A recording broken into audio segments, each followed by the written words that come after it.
Well, I suppose I've been dyslexic all my life, but I only found out fairly recently, and it did come as a surprise, but I think it's one of those things that you then look back and think, that makes sense on so many different levels, so many things had happened or been said to a teacher, things that happened in my childhood. Finding out I had dyslexia was like a weight was lifted off my shoulders. It was very emotional for me to finally know that all these years of being told I was lazy and I wasn't trying wasn't the case. Although I'm very pleased that I know, I think it's also quite a frustrating disability, because it's not something that I can find ways around it, but it's not something I can remove. I will always be dyslexic. Anyone who doesn't have dyslexia can listen and write as well, and be able to take in the information. For me, I can only do one or the other. I can listen or I can write. When it comes to doing public speaking or within my job or standing up in front of people, I find that very easy. When it comes to putting pen to paper or typing something on the computer, that's very difficult. It's you that's got the problem with dyslexia, not everybody else. So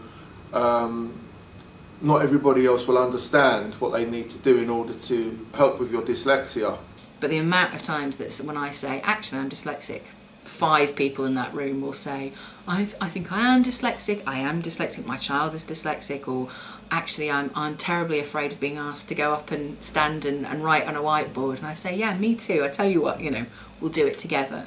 And dyslexic people excel at practical things. I'm never ashamed to say that I have dyslexia. I think all employees or all people in all walks of life have needs, have things they find difficult, but it's often very difficult to express that or to feel confident in doing that. And one of the things that being dyslexic, or knowing that I'm dyslexic for sure, having had that assessment, means that I'm able to approach my colleagues, approach my friends, my family and my employer most importantly, and say, these are the things that I'd find really helpful.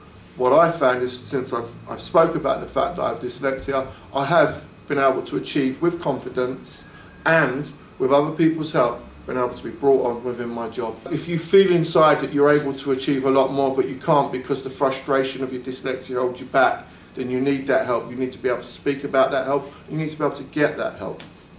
Overall, I'm really pleased that I found out I'm dyslexic. It has made a huge difference, not just in being aware of things when I'm writing or reading or at work or filling in yet more forms, but in all sorts of other ways, like confidence, being aware of my strengths, being aware of the things that I'm good at. If you think you may have dyslexia or you know you've got dyslexia, please don't sit on it. Please try not to fit in and do the same as everybody else, because you're not the same as everybody else.